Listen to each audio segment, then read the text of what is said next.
Frank Zappa and the Mothers of Invention shocked and delighted the youth of Britain in a whirlwind visit that turned heads and challenged perceptions. By 1969, Frank Zappa was already a name to watch out for. His 1966 debut album, Freak Out with the Mothers of Invention, had shaken up the rock world with its mix of satire, social commentary, and experimental sounds. Zappa quickly gained a reputation as a fearless innovator, blending rock, jazz, doo-wop, and even avant-garde classical music.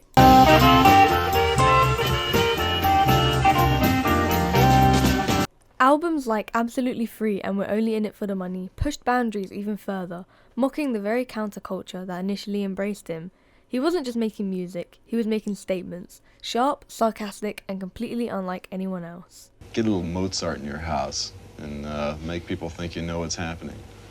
By the time the Mothers arrived in Britain, Zappa's image as the ultimate musical troublemaker was firmly in place. It all started with a visit to the London School of Economics. Frank Zappa, known for his cutting humour and sharp wit, who watch it are infected by television. And I think that they're being victimized and they don't even know it. You're being victimized right now. Do you know it? Was invited to talk to the students. But what began as a lecture soon turned into an intense exchange on student unrest. Zappa definitely didn't set out to provoke, but when asked about the state of youth movements, he didn't mince his words. His views weren't well received by everyone. Zappa called out what he saw as the hollow idealism behind street protests and the so-called revolution. He believed that violent uprisings weren't the answer. The establishment, he said, was too well armed for that. I like the news because it's the funniest thing that anybody can see. I like to watch people lie. After the lecture, Zappa and the Mothers hit the road, and what they found was something unexpected. A warm reception from audiences eager for their unique sound. 2 and 2 is 22.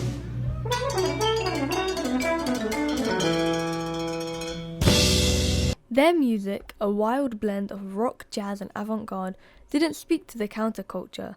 It showed the band's devotion to pushing boundaries of what music could do.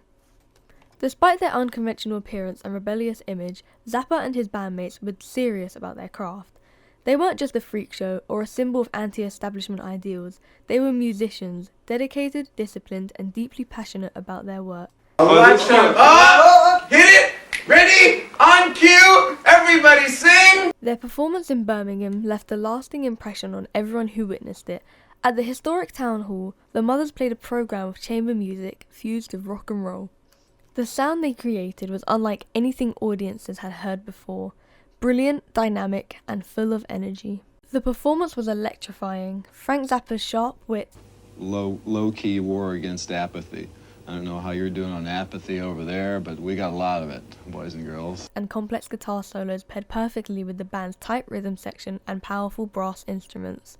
It was modern orchestral music, filtered through the lens of rock and roll. Zappa himself had a presence that was unmistakable. He strode on stage, cigarette in hand, to announce a brief delay while the band tuned up. Some in the audience mistook it as a part of American showy style, but what followed was far from it. This wasn't flashy bragging, this was a musician in control of his art, his band, and the expectations of the crowd. When the music started, all doubts evaporated. The Mothers weren't just another quirky group, they were one of the most skilled ensembles in the world.